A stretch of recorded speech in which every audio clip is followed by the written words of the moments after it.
we do physical security assessments, as well as cybersecurity assessments, and that's where Jim comes in. You guys mentioned that he's the brains of the operation. That's absolutely the case. I'll come in and work with him on doing physical security assessments, and Jim comes in and does cybersecurity assessments. Our cost? Yeah, it's free. We're prepaid, I like to say. I can't imagine anybody in our world not taking advantage of what you guys have to offer.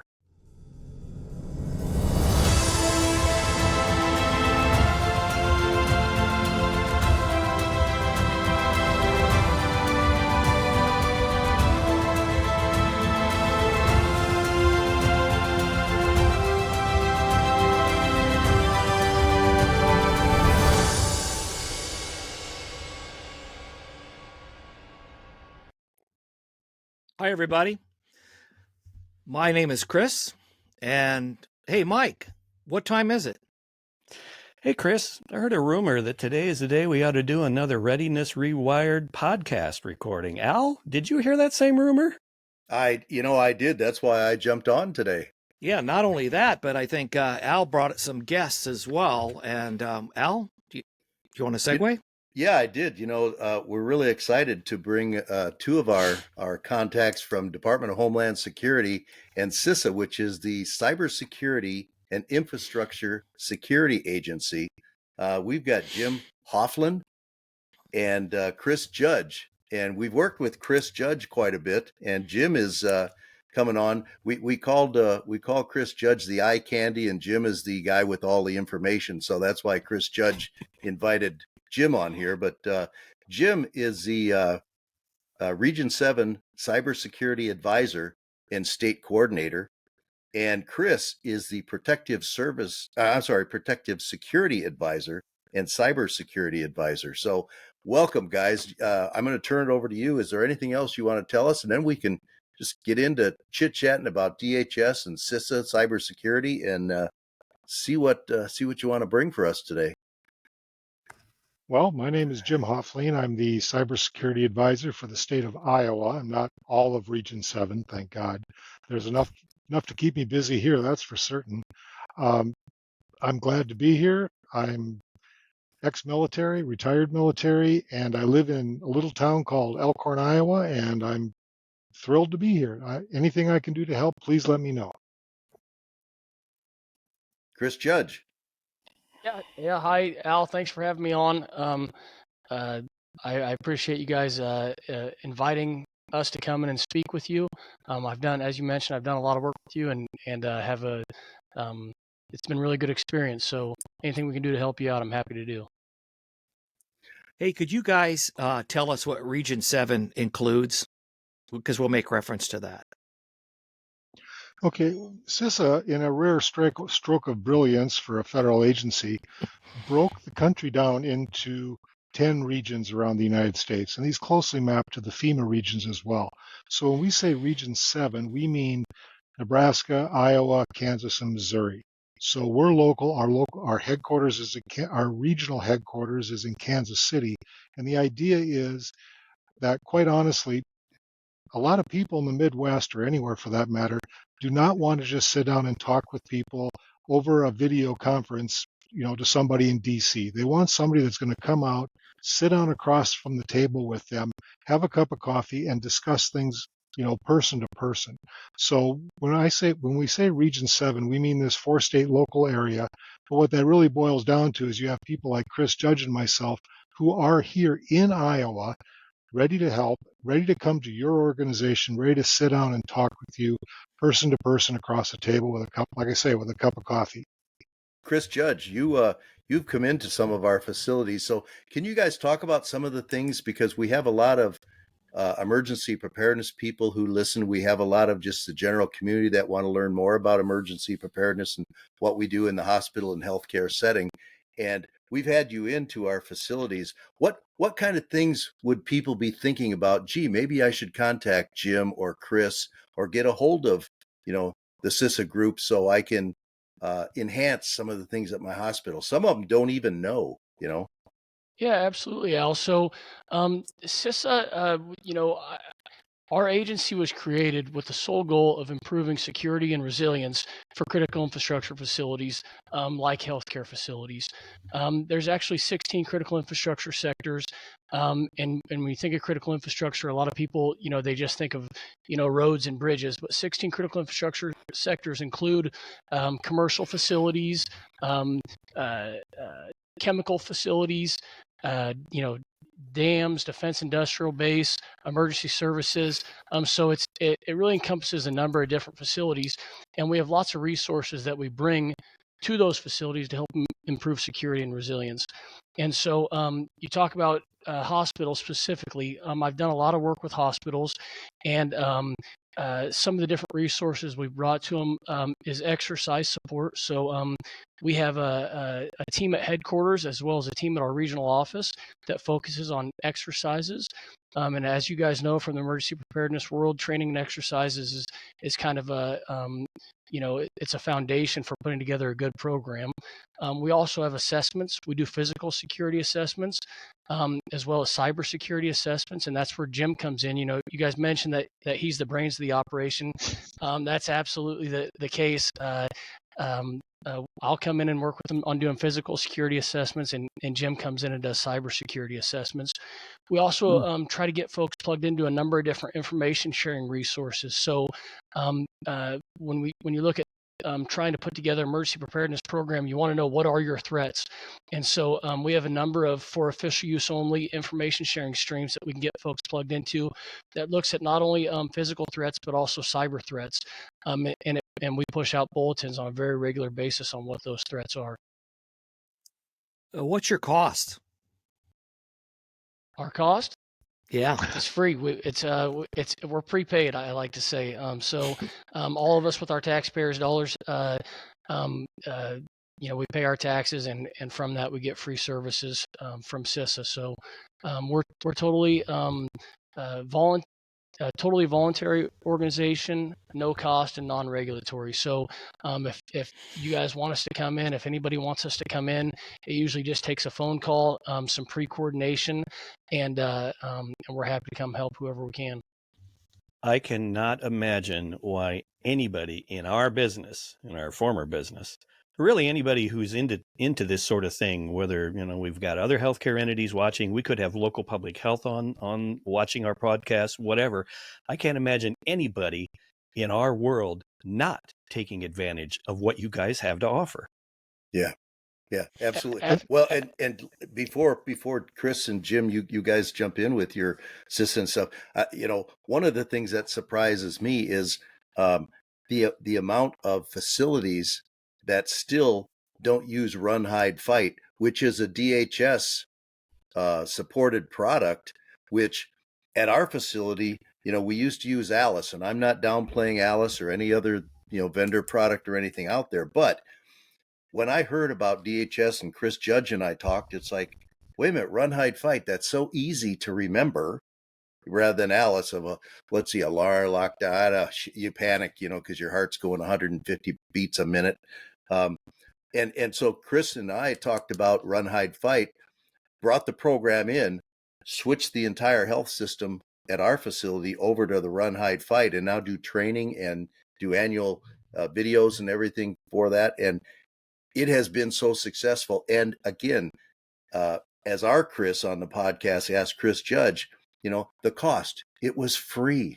It's not a vendor paid software. It was free. And I'll tell you, it's a tremendous product. So I just wanted to put that plug in before we, go down any other holes. But Jim, tell us about CISA a little bit and the cybersecurity side of pieces, because there's a lot of stuff going on out in the cybersecurity world, and wow, it's almost it isn't almost scary. It's scary. It can be, and I agree with you, Al. You're right. The cybersecurity world can be scary, and unfortunately, a lot of people just go, "It's scary. I don't understand it. I'm walking away." All right, and that's really not helpful. Okay, so the bottom line is that cybersecurity has been an issue. I've been in IT for decades, let's just put it that way, and I've been involved with cybersecurity since the mid 80s.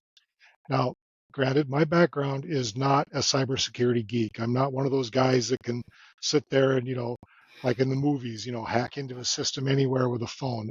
I'm not that. I'm an IT manager. So cybersecurity has always been important. It's always been part of my job, but it's also part of a stack of things I got to deal with. I've got to deal with personnel. I've got to deal with budgets. I've got to deal with facilities. I've got to deal with HVAC. I got to, all this other stuff. So the point I want to get to on this is that cybersecurity doesn't have to be scary. It is a rat hole you can go down if you really choose to, but there's basic, simple things that you can do that are going to take care of 90% of your problems. All right. What we do as CISA, or what I do as CISA, Chris does the physical security side, I do the cybersecurity side. We have a range of free products and free services that we do. For example, Chris does physical security assessments. I do cybersecurity assessments. I'll come in and just sit down and we'll just have a talk. It's not an audit. It's not an inspection. It's not a test. It's just, hey, let's sit down and just talk for a little while. Okay. So we offer that. We also offer some, technical services as well, such as we'll scan your network from the outside. So what all that does, it's similar to what Chris does when he walks around a building and says, well, this window needs this and this door is not here. You need some better lighting over here. Or, these are options for your consideration. I do the same thing on the cyber side. We can sit there and kind of take a look and say, okay, here's some things that you could do that are, some of them are simple, some are complex, but here's some things you can do to up your cybersecurity environment. And yes, you can look at the news and get scared and you can, stick your head in the sand, but that really doesn't do much good.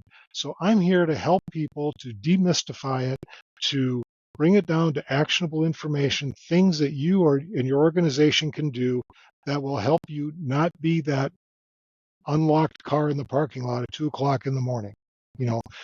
Criminals are pretty simple. They want to get in quick, they want to get in easy, they want to get what they want, and they want to leave. They don't want to get caught. It's the same thing in the cyber world, okay? So the idea is, what we try to do is make it so that you're not the low-hanging fruit. Simple things, complex passwords, multi-factor authentication, backups, the basics. If you just do the basics, you're miles ahead of where you are right now. And it's easy. All you got to do is get a hold of us. Just get a hold of me. I live here in Iowa. I'm available. We have another cybersecurity advisor in Eastern Iowa out of Davenport. We're here. We're available. And like Chris said, we're voluntary, we're no cost, and we're non-regulatory. So to Mike's point, yeah, there's no reason not to call us. We're here to help. That's all we do. Something comes to mind. You obviously, when you come into a facility, Jim, you want to talk to the IT people. You want to be sitting in front of them. Sitting in front of the emergency managers are one thing, but I'll be straight up honest with you, and I think my colleagues will agree. We don't know boo about how the complexities of what's going on, especially if you're a relatively large healthcare system, right? And there's generally, if you have a good sized system, you're going to have some pretty competent people working in that world. However, here you come.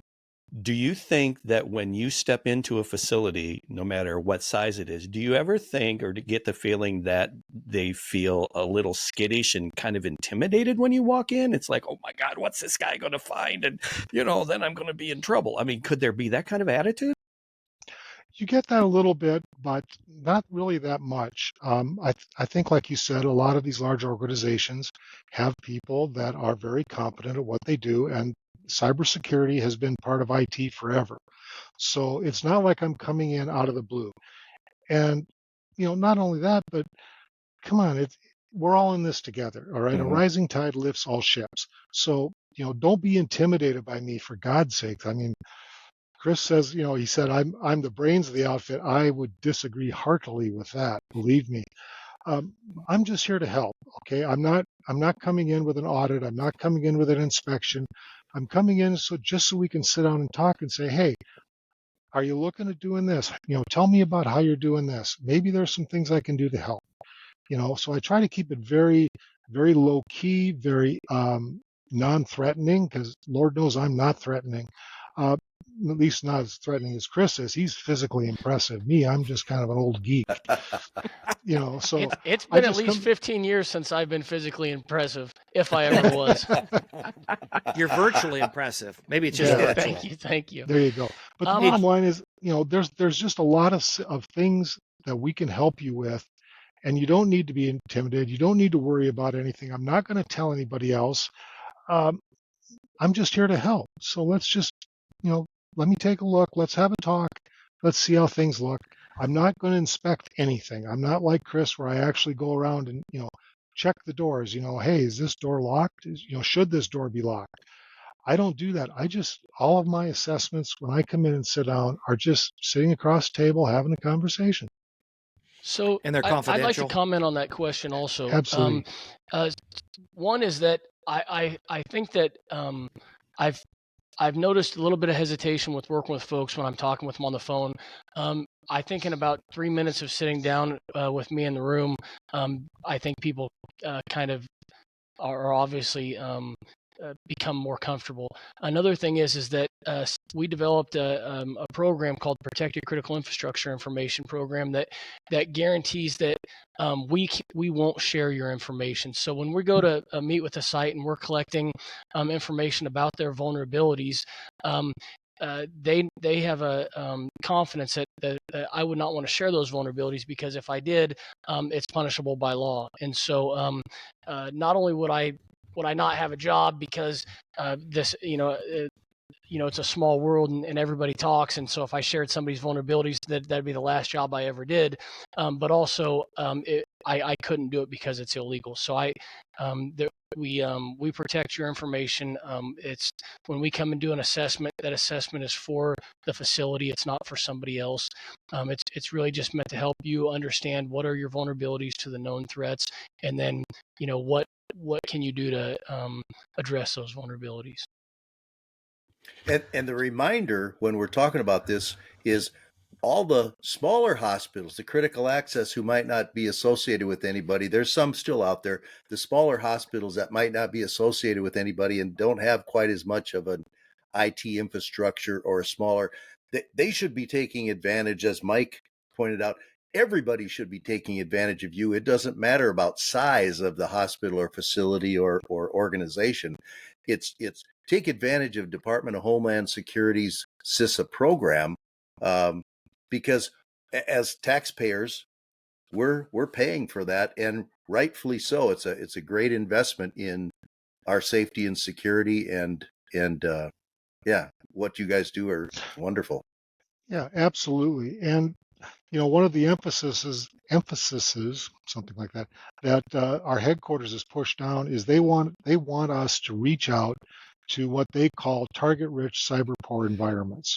Okay, so that is small critical access hospitals, and I've been to several of them around the state of Iowa, and there is no reason not to take advantage of us. We're here. We're only here to help. That is our entire job, and it's no cost. It's voluntary, but we can come in and we're not going to fix stuff for you. Okay, I can't. Chris isn't going to hang a camera. I'm not going to set up your backup system. All right, we don't do that. But what we can do is say we understand the threats and we can explain them to you if people want to know specifically. We understand the threats and we know what works. And that's all we want to do is say, look, we know that if you do this, your cybersecurity posture or your physical security posture is going to make you a lot less likely to have a bad day. That's the bottom line of all we do. So with an assessment, could you kind of walk us through? And by the way, we'll provide a link and some more details about how to contact you when Mike finishes our editing and we post this. But somebody decides they either peruse the CISA website or make a phone call. Can you kind of take us through the details? I call you because I heard about you, not really sure what you do. So I make that conversation. Where do we go from there? On the cybersecurity side, we have a process because we're the government, right? So if somebody gets a hold of me from any organization and says, "Hey, I heard about you. Let's talk." The first thing I do is I set up what's called a CPV, a Cyber Protective Visit. It's a very fancy acronym, but basically what it is, we set up a Teams call or we set up a phone call and we just talk. You tell me a little bit about your organization, how you're set up. I tell you about some services that we have to offer, and it's just kind of a get to know each other kind of a conversation to understand what's going on. I usually schedule it for an hour. It usually takes about 30 to 45 minutes. All right. So that's the first step. Once I do that, during that conversation, I'm going to encourage you, because I can't direct you, I'm going to encourage you to sign up for what's called our cyber hygiene vulnerability scanning, which is what I mentioned earlier in this broadcast when I said all we're going to do is the cyber equivalent of a walk around of your building. Okay, all we're going to do is we're going to look at what what are, what is the outside of your organization look like? What would an attacker see if they were looking to target your hospital? So I'm going to encourage people to sign up for that. Once we get that part of it done, the third thing I'm going to do is I'm going to suggest one of our baseline assessments. It's 38 practices, and I'm just going to say, hey, is there a time I can come to your facility and I can sit down with your IT people and just have a conversation? Here's 38 things that we think we know are going to help you if you're doing them or not. And then I set up an appointment. I drive to your facility, or we can do it over Teams. I drive to your facility. I sit down. I say, okay, let's just talk. We'll just have a conversation. Once we are done with those three things, we have the initial visit, we've got you signed up for the external scanning, and we have this baseline assessment. Then we can go ahead and tailor any additional services. And we have quite a few additional services. We can tailor those services to your specific organization, where you're at with your cybersecurity program, what your concerns are at this particular instant, and some of the things we can do to help. So the bottom line is, you send me an email or give me a call. We set up a 1-hour Teams meeting. I encourage you to sign up for some vulnerability scanning. We do this baseline assessment, and then we go from there. It's very simple. So when you probe from the outside in, how sophisticated is that probe? I mean, I'm assuming that you're not really that intrusive. You're not trying to hack in any way. You're just doing a casual from the outside. What would people see as they start to look at your organization infrastructure from the outside looking in? That is exactly correct. It's what we call a non-credentialed scan. To get geeky for just a second in case somebody's on there. We love geekiness. Go for it, man. No, we don't. Mike, no. Oh, yeah, we do. Especially. Oh, Mike especially loves geeky. Yes. Geek out all you want, man. This is good. So our cyber hygiene external scanning, you send us a list of the devices, the IP addresses of the devices that you have connected to the internet. Okay, static IPv4. There's some geek for you. Love it. You send us a list of those IP addresses. We will run a scan called Nmap against those IP addresses to see what responds. Is this a firewall? Is this a web server? Whatever. We're just asking. Okay, that's all it does. Once we know what services are replying on those IP addresses, then we run what's called a Nessus professional scan against that. And that scan runs every week. Now, a lot of MSPs, a lot of contractors out there will go ahead and say, yeah, we can do that external scanning. It's going to cost you $5,000. We'll do it once. And then if you want another one, we'll charge you another $5,000 or whatever the cost is, right? We do it free and we do it every week. And that's important because the cyber hygiene landscape changes so quickly that if you're only getting scanned once a quarter or once a month or once a year, that's forever in cyberland, right? So if we're scanning once a week, we're going to pick up things that may be new threats that nobody knew about, 2 days ago. Maybe nobody knew about them last week. Well, we're going to know about them, and we're going to scan for those immediately. So it's very, very important I shouldn't say important, one of the best selling points we have for this is that we're going to be able to pick up on current threats to your environment. So if there's a new vulnerability that shows up out there that, all of a sudden everybody's using and it's a really cool thing and all the bad guys are using it to get in, we're going to be able to catch that, within a week, less than a week. Whereas opposed to, if you I get external scanning from company XYZ and they scan once a month. Well, a month is a long time. So, yeah, but it is anyway, it is a non-credentialed scan, which means that it is not hacking into your system at all. All we're doing is walking around and we're going to check, is the door locked? Okay, if it's unlocked, we're going to tell you. We're not going to open the door and run inside and see what we can get away with. We're just going to walk around, check your doors and windows, and make sure that the lights in the parking lot come on at night, that sort of thing. Just like what Chris does for the facility itself, right, Chris? Yeah, very, very similar. And it's a very similar objective, just to let you know that here are some things that we can see. That if we can see them, the bad guys can see them. And here's some things that you can, here's some options that you can think about to shore up your security in that particular area.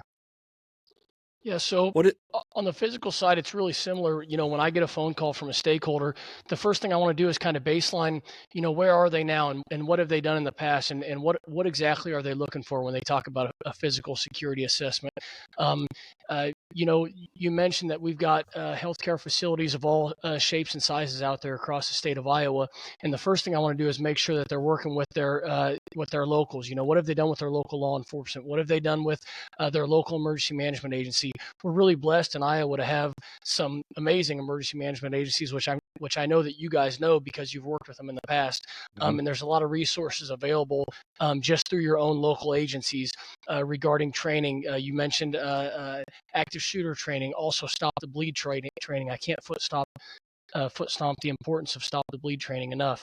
And then also there's different assessment capabilities out there depending on what emergency management agency, what county you fall in. Also, state of Iowa has a Homeland Security program that focuses on critical infrastructure protection, and they have an individual there that goes out and does physical security assessments. The physical security assessments that CISA provides, they come in multiple different shapes and sizes as well to match the organization. So I really want to sit down with the person that calls me and try to understand what are their needs, where are they now, what are they looking to get from an assessment, and then what assessment resources are available that best match those needs. I assume the answer for others listening out of the state of Iowa is, hey, it's not just exclusive to Iowa. It's all over. That's correct. Absolutely. There's somebody, no matter where you are in the United States, that covers your area.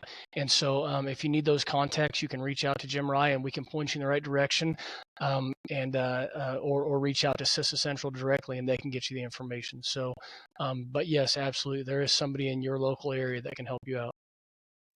If I can get back to the assessment part before we maybe branch into some other areas, what's the end product then, Jim and Chris? Are you guys producing a report, or there's just an ongoing informal communication that's shared with the requesting party?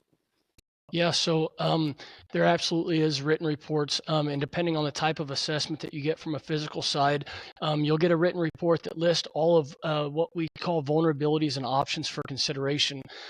So we don't, it's not an audit. We're not doing recommendations. We do options for consideration. We consider the person that we're working with a subject matter expert, and so we give them from DHS's side, what are the best practices? What can they consider to improve their security? But then it's for them to implement. And then our bigger assessments, you'll also get an online dashboard. So you'll be able to look and see how your facility compares to like facilities. We've been doing this, even though CISA is a fairly new organization since 2018. We were a program long before CISA became an agency. And so we've been doing these assessments for a long time now, and we've worked with lots and lots of facilities. So for instance, if you're a hospital, if I go in and do a report and you're looking at your online dashboard, you're going to see down in the bottom left-hand corner of the dashboard that your facility is being compared to 400 and some odd like facilities that look like yours across the nation. And so that's good for benchmarking. So not only do you get the list of options for consideration, but you can also look at it and see, I'm really doing pretty good as far as information sharing and physical security. But it looks like I've got some work to do in regards to resilience. And so that's a pretty useful tool for that. And on our side of it, when we do this external vulnerability scanning, you get a report once a week. So every week you get a list, and any vulnerabilities we identify in that report are all categorized. Are they criticals? Are they highs? Are they mediums? Are they lows? So you know what to work on. When I do the assessments, only a few of our assessments have what I call really useful dashboards. Some of them are like, yeah, it's a dashboard, but unfortunately the data is not updated as regularly, so the comparison data is not there. However, like Chris, what we have is we say, okay, here are some things that you can do that we think will help your cyber resilience, and here's some resources. If you're not sure how to do that, here's some resources that will help you walk you through the steps to increase that some particular area that you may not be where you want to be at. So yeah, these are we give you as much information as you want. If you want tons of detailed, in-depth geek stuff like Mike wants, we'll go ahead and provide that. If you just want, hey, tell me what I need to do like Chris, then boom, here's what you need to do. So we tailor it to whatever you need. We're not doing this for us. We're doing this for you. So you tell us what you need. We'll give you some options, and it's up to you to execute. So, in terms of the spans of which you'll cover, you said critical infrastructure. Would that include clinics? Would that include long-term care facilities, houses of worship? Yes. All those Yes. sorts of things. Okay, I mean, awesome. the bottom line is, as you guys know, we have these 16 critical infrastructures that were defined by presidential directive. But the bottom line is, you can't run a hospital without water. You can't run water without chemicals. You can't do chemicals without transportation. You can't do any of it without communications or power. So rising tide lifts all ships. I have never, ever, and never will turn down any organization, no matter what it is, and say, oh, well, I'm sorry, you don't fit in the taxonomy of critical infrastructure, so therefore, pound sand. I will never do that, and I'm sure Chris won't either. Everything works together. Everything is interconnected. So, anything that we can do for any organization, it doesn't matter who you are, just let us know. What's out there right now that people should be most scared of? What are the top 3 threats?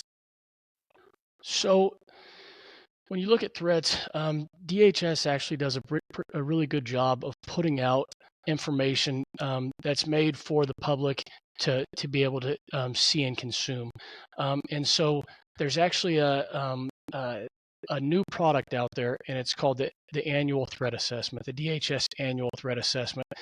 It just came out, and so I would recommend that folks search for that. I'm supposed to say search it up now. My son says you don't say Google it anymore, you say search it up. So I would recommend folks search that up.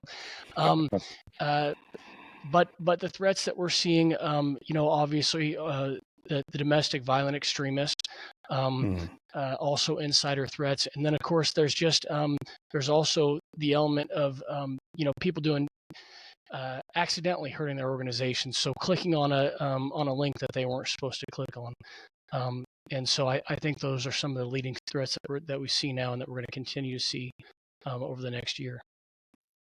I would agree with that entirely. One thing that I would say, because people like to hear about it, is artificial intelligence. Artificial intelligence and generative AI. Okay, generative AI, to be clear, means it's not just artificial intelligence means that a computer is making a decision based on information that it has. Okay, generative AI is where they actually take individual things and put them together in a new way. For example, synthesizing someone's voice or video. This is a great thing, but it's also got a downside. The downside is that things like phishing emails, okay, hey, click on this link, or business email compromise, like recently happened over in Davenport County, that hit the news. These are going to get a lot more sophisticated, and they're going to be a lot more believable. ChatGPT does not make grammatical errors.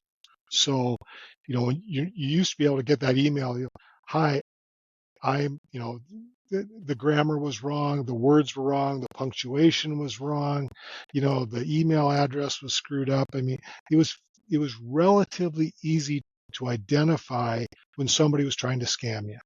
Okay, that is going to get a little or a lot more difficult to identify. So the bottom line is you just, be aware. If something doesn't look right, pick up a phone and call them.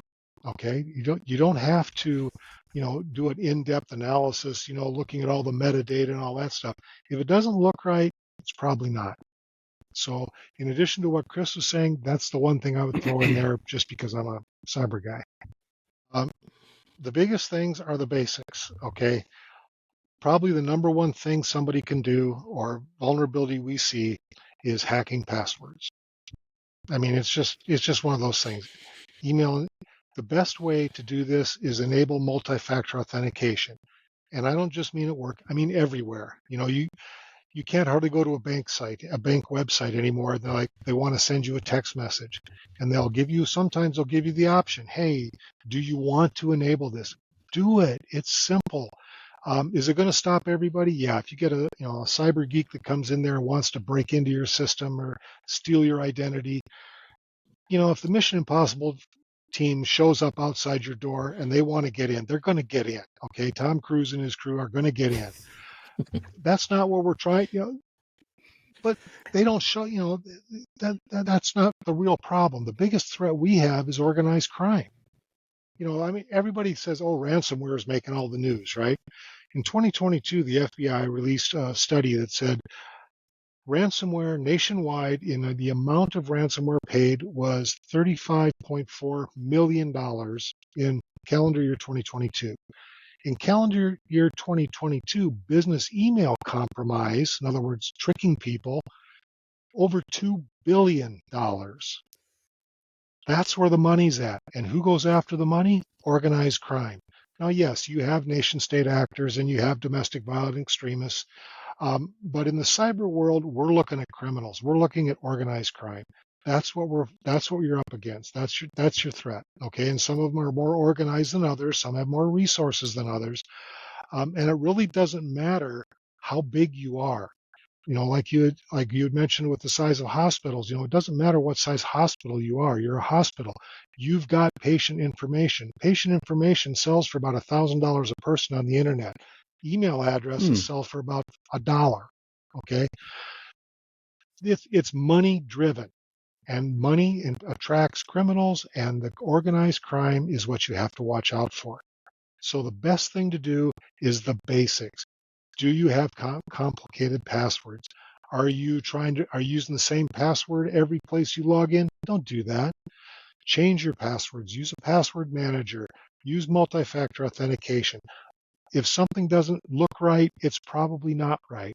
This is not hard stuff. This has been around for a long time. It's the basics. If you do the basics, you're probably going to be good. Not guaranteed. The Mission Impossible guys do show up sometimes, but the bottom line is you will be better off. But think of it as your nerdy, your neighbor's nerdy kid sitting in the basement. Yeah, that still can be a problem, but organized crime is that's where the threat is that we see. And the way to combat that, same things you've been told to do for years. Tell us about CISA. I mean, are you guys involved with responses? You're talking about preparedness and prevention. Does CISA have a role in responses? We do. It's not the role that people sometimes wish. I am legally forbidden from coming in and touching your keyboard. So if you guys crash out, I can't come in and fix it, and neither can the FBI or pretty much anybody else. We do have incident response, but that incident response is who gets what for incident response is based on a couple of factors that I don't really have much control over. For example, what's the national significance of the response? Because our response is out of DC. So they will decide whether or not they want to come out and assist. If you look at the timeline of events, which I'm sure you guys are pretty familiar with, you start with preparation, you put some mitigation things in place, and then you have a bad day, and then you go into, respond, recover, and reconstitute. We work what we call left of bang, left of that bad day. We work on the prevention side primarily. I'm not saying we don't have response capability, but that response capability is generally limited to really big fish. If you're running a nuclear reactor, yeah, we'll probably get some people out there. But, a hospital is not, it's critically important, but it's not nationally significant at that. A single hospital is not nationally significant. So unless there is a specific national security reason that we need to get involved, that we have to expend our minimal resources in that area to respond, there's not much we can really do.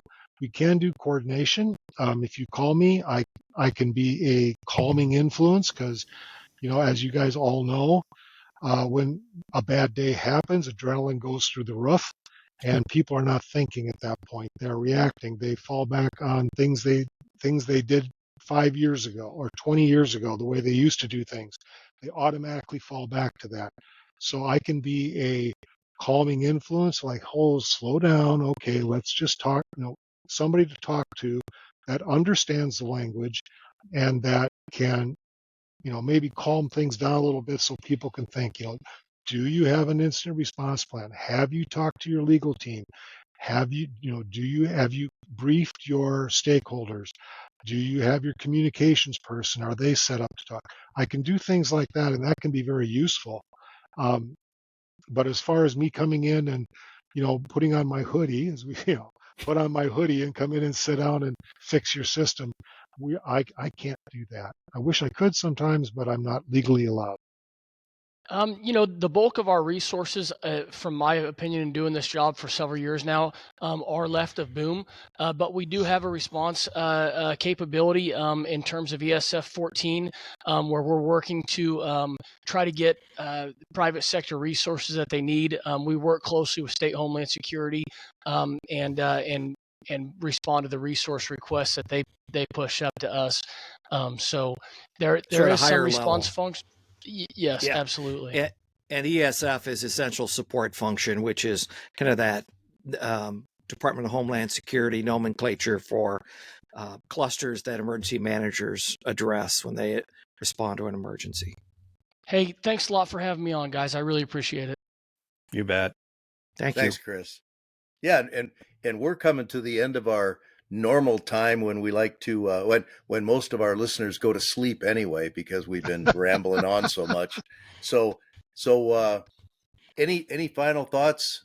With what's happening out in the world right now, we're hearing about so much stuff about attacks happening against healthcare entities and things like that. Mm-hmm.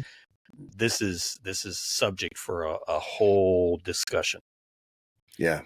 Anytime. And I would just add too that CISA as a resource has well beyond even this expansive topic in terms of things that are available.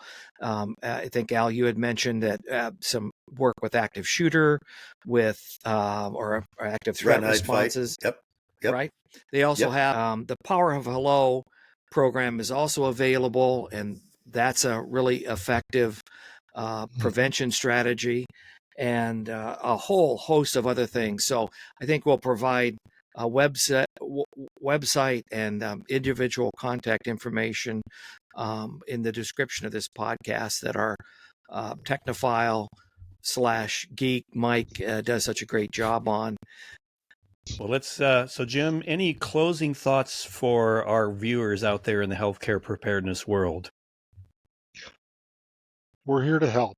Take advantage of us. That's all we do, and we're actually pretty good at it. So please take advantage of our services.